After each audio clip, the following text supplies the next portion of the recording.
my headphones in, I brought the thing up, and hit record. Awesome. Okay. Losing my mind. Do you guys want to do it as a side note, or do you want to do it right in the equation? You guys, whatever, I don't know, lady, it's a Friday. Let's do it just as a side note so that we don't lose our minds. So f of 2 plus h goes into the equation 3 times 2 plus h squared minus 1. So the 3 stays outside. Can you do that expansion in your head? So 4 plus 4h plus h squared minus 1. Ooh, that's going to be 12 plus 12h plus h squared minus 1. So I'm going to have 11 plus 12h plus h squared. Okay? So the reason why I pulled it out and did it on the side here is because sometimes that's easier to see than when I do it actually in the equation. You can do it as a side note, you can do it as rock work, you can do it inside the equation if that works, but it doesn't matter to me. So this translates to this. So I'm going to have 11 plus 12h plus h squared. Now it's subtract in this. And what's f of 2 equal to? 11. And that's all over h. Woo!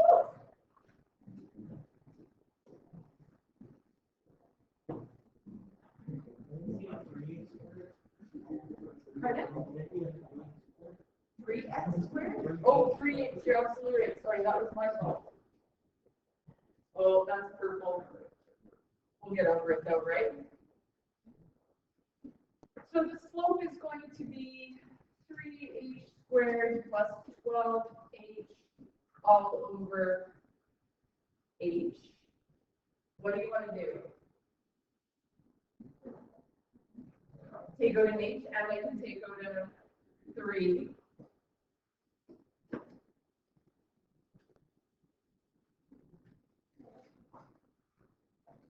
Oh, this is exciting. This is exciting. Ooh, I think I went too fast. Well, that's not a number. That's not a number at all. Holy hell, what am I going to do? Just hope for the best, close my eyes. What if I go back to page 1 for a second? What am I trying to do with h? What's happening to h? It's getting small, small, small, small, small. So what's it approaching? 0. So if you're approaching something, what do I deal with? Limits. Oh, it's like it's all tied together. It has nothing to do with chemistry. Nothing. I love math. That's not my thing. So what's my h approaching? Notice now my variable is changed. My variable isn't x anymore because what am I trying to reduce? I'm trying to reduce the variable of h close to 0. It's approaching 0. So h is going to approach 0. I did all this magical math to get me to here. Can we do direct substitution? Easy peasy. So what's my, I'm even going to ask you to do it in your head.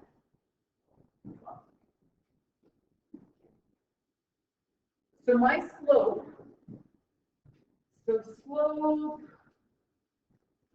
at point, tangency is 12.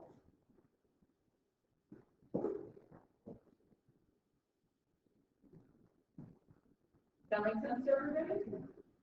Yes? Because the whole goal is to get h as close to the other one so it's always approaching 0.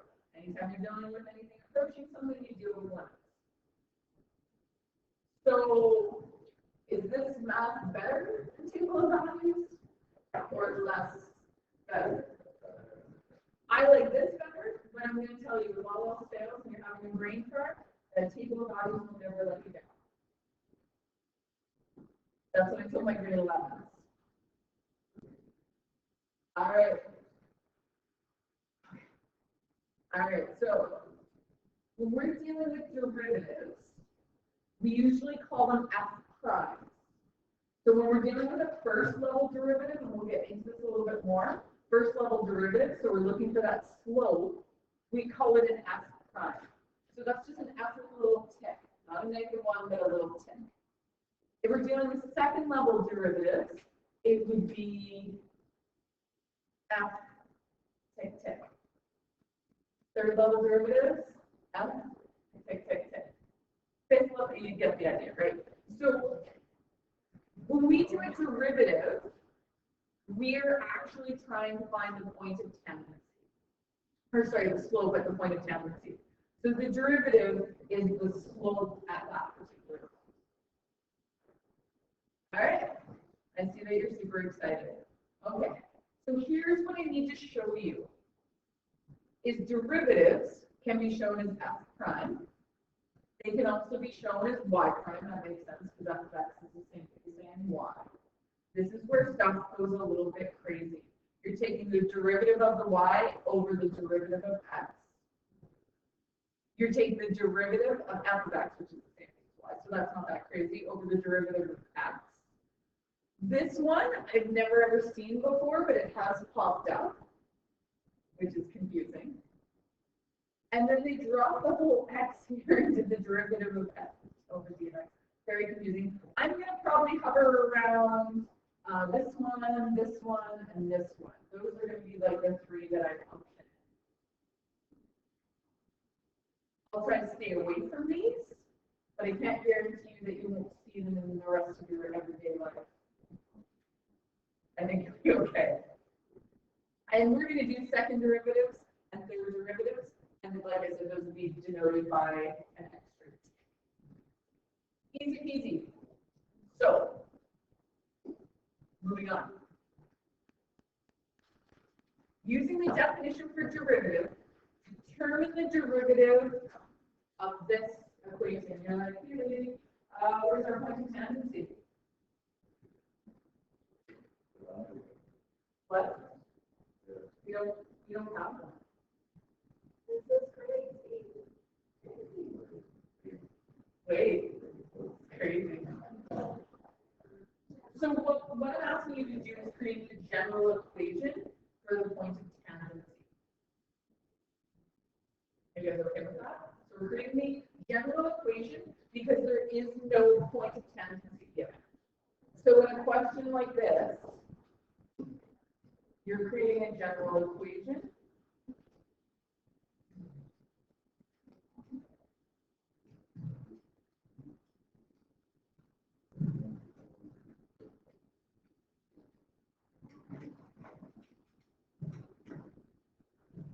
So the difference is in the first question, I gave you a point of tendency. In this question, I'm saying just create me a general formula.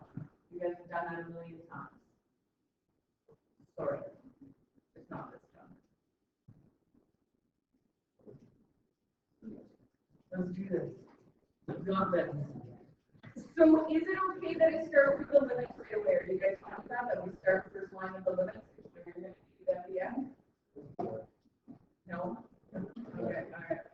So when we're finding the slope, and what's my variable over here? H. Because we're trying to get that gap to be closest to 0. Okay? We did that at the last step, but I think we can start with it because we know we're going to need it. Okay, let's do some side notes. What's f of x equal to? X squared. Oh, you're brilliant. It's scary. What's my next one? Nope.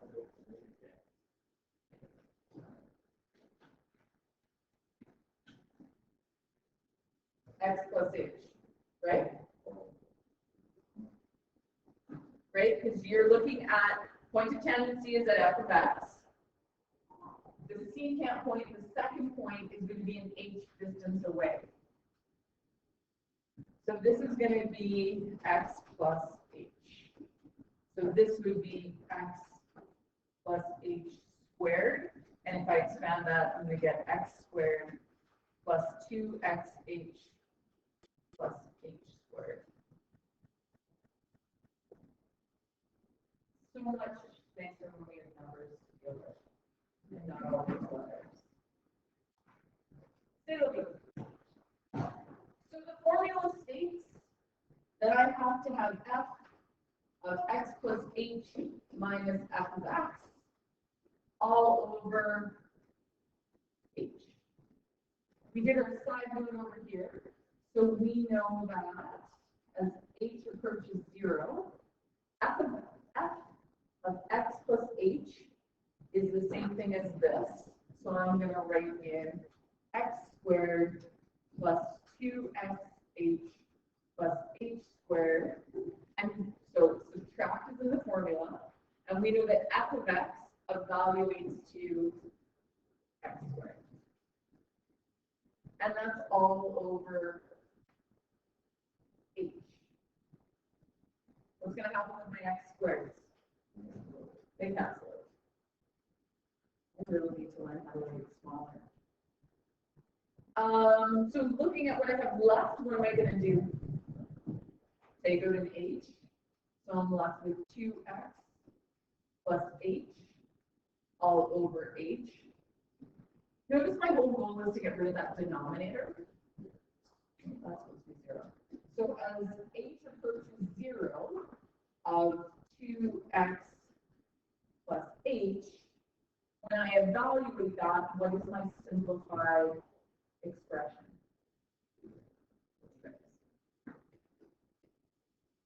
Because I just did direct substitution and put 0 in for h. All that is 2x. So what you did is you created a general equation. Now that you know that, and you know that because your point of tendency was at 6, well, if your point of tendency was at -2, so you did all that work for 2x, but it will pay off later if you have to do it. Okay, so now let's do a hard one. I feel like I'm yelling today. I'm just super excited to go through it.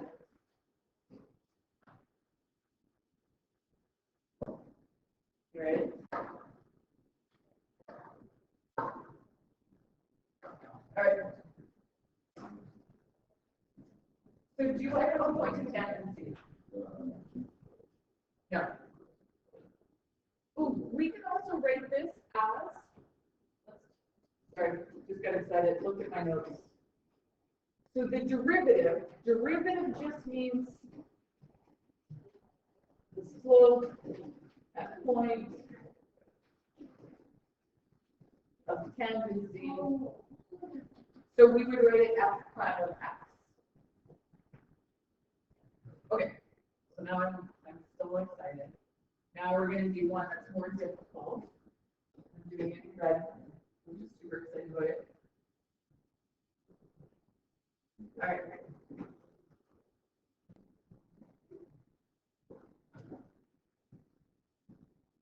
Okay.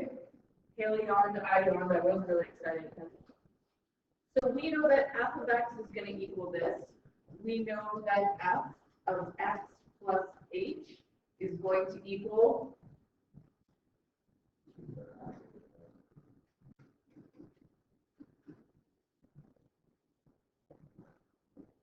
that's exciting. So now I'm going to go over, and again, I'm just doing my equation. I'm not solving for an actual slope. I'm just doing the general equation because no point of tendency was given. So as h approaches 0, I have the root of x plus h minus 3 minus root x minus 3 all over h.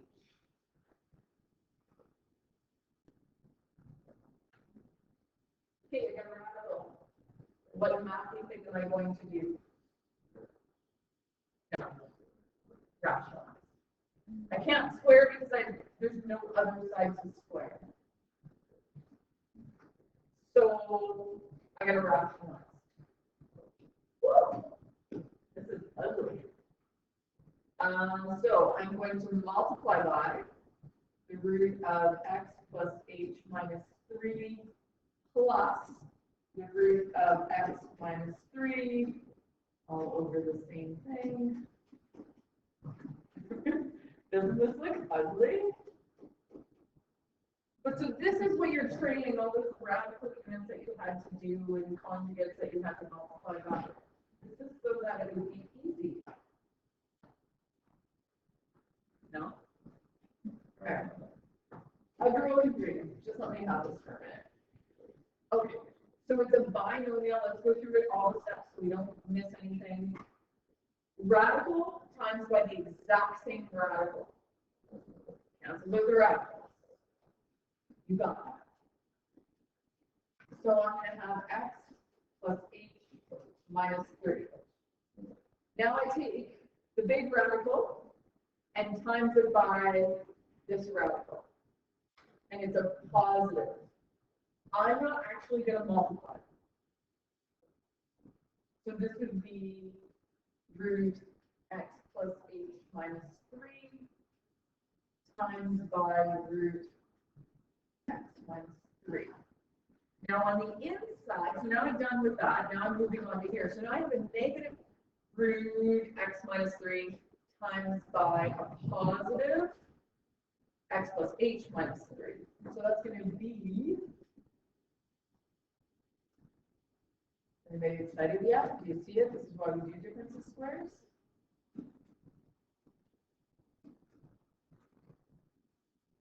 Anybody see it? What happens to them?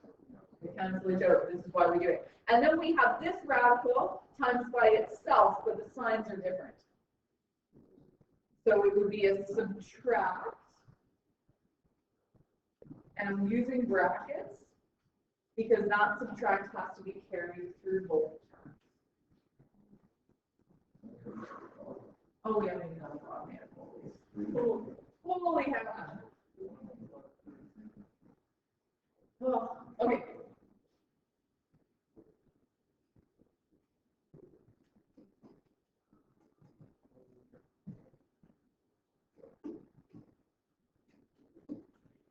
Please note that I haven't actually committed to multiplying anything together.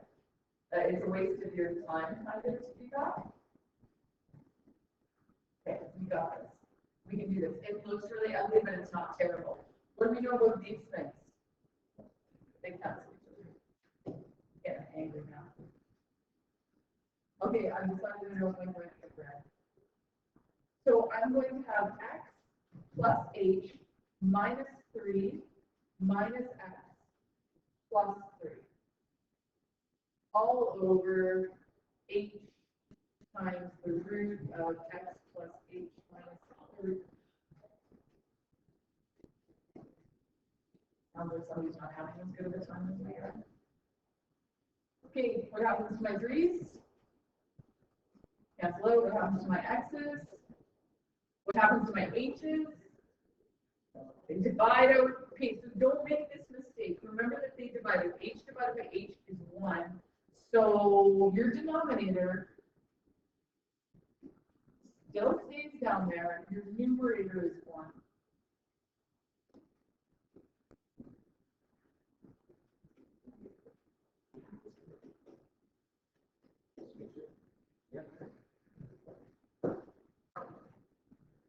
How do you feel? Gross. Perfect. So this doesn't look very nice, but we now can do direct substitution. So now, I don't know why I put this, there's no line under the line. I'm just getting excited. Yes. So we're going to have x plus 0 minus 3 plus root x minus 3. I'm just going to zip over here. So the limit has, evaluated, so that's not what it is. Now next to the derivative, the slope, so f of 1x is going to be equal to 1 over 2 root x minus 3. What?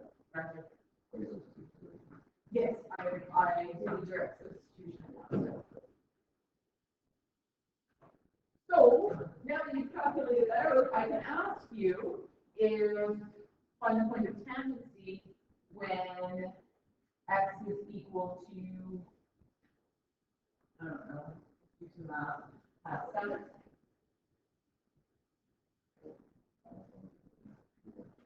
So 4 root 4 is 2. 2 times 2 is 2, so 1/4 would be my slope. Okay, makes sense? After you're doing derivatives or slope with points of tangency, you're creating general equations.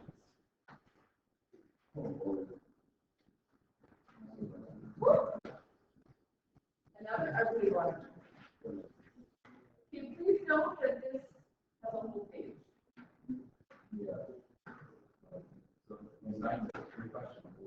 Three equations. It really is. Okay, sorry. I'd love to ample time to do your math.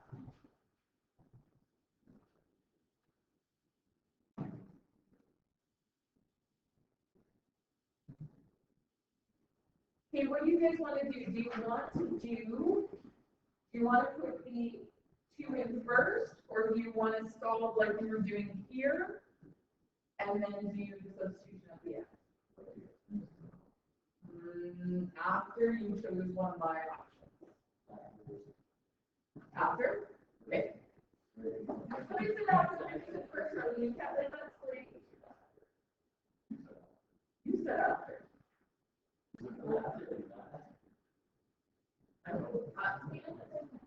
Okay, so let's do it some part way first because we're going to get some of these. So let's take the general equation and then substitute. We got this, and I'm not using red because it's expensive. It's really ruined my happiness. Okay, so we know g of x is that. So g of x plus h is going to be x plus h plus 1 over x plus h.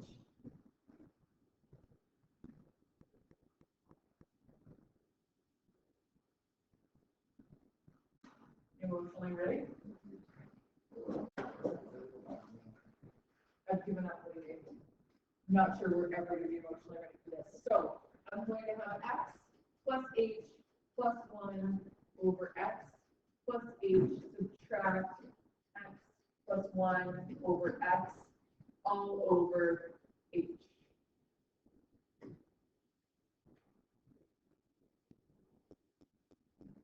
What mathing thing do I do now?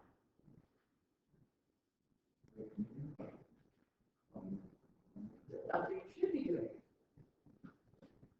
Can we? Not only can we will. So what's my common denominator? Go again. Perfect. That's exactly what you said. You just forgot.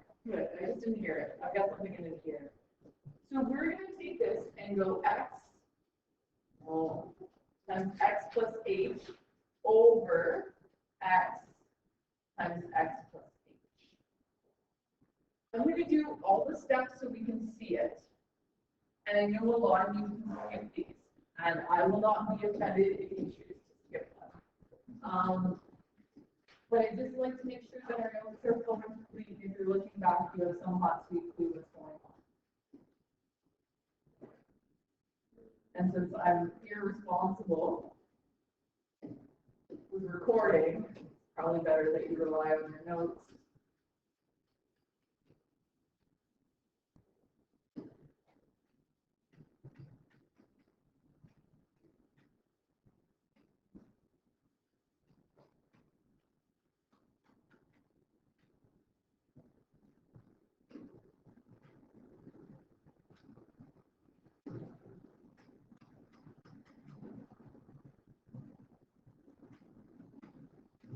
Sorry, I switched those around at the last minute. I wrote them wrong and I was too pleased to multiply. All right, so top and bottom both multiplied by this. These cancel out. This cancels out that. Okay, so now let's multiply everything in. This one I'm actually committed to multiplying everything in. Round ones I don't normally commit to things like that, but I think we're going to be okay here. X squared plus xh plus x minus x squared. Now, is it better if I put a bracket around this? Would that make it easier for you to see if I do it in 2 steps? Yeah. Okay, got it. So I've got plus xh plus h. No, I missed something. X times x gives me x squared. X times h gives me hx, or n x. Right? I just like to do it in order so it doesn't mess with my head too much. I'm not committed to multiplying. Am I committed? Not committed. Not committed to multiplying denominators together. Let's get that top simplified. Oh, this is nice and easy. Can you guys see it if I don't multiply that? So x squared minus x squared is nothing. Xh minus an xh is nothing. X minus an x is nothing. Subtract an h. So I'm going to have, where is that? I was going to show you all the steps, and now I'm not. Not very good.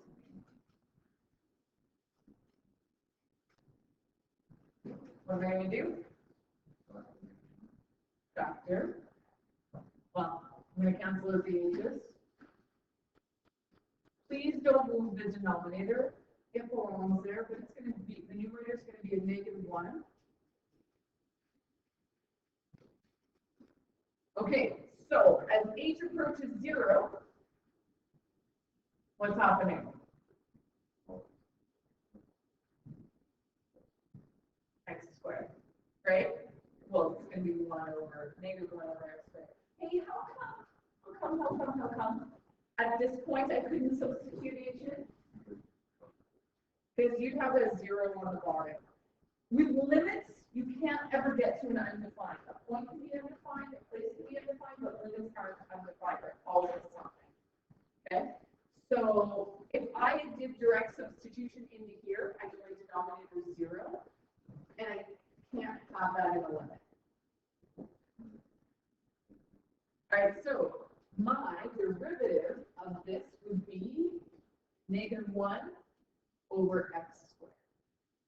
So that's my slope. And then it said, I got a point of tangency, right? So my point of tangency is at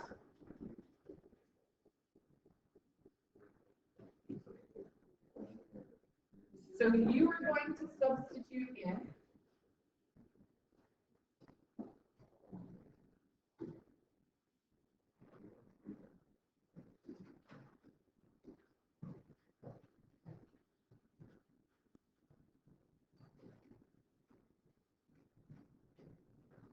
so -1/4 would be your slope at x equals -2.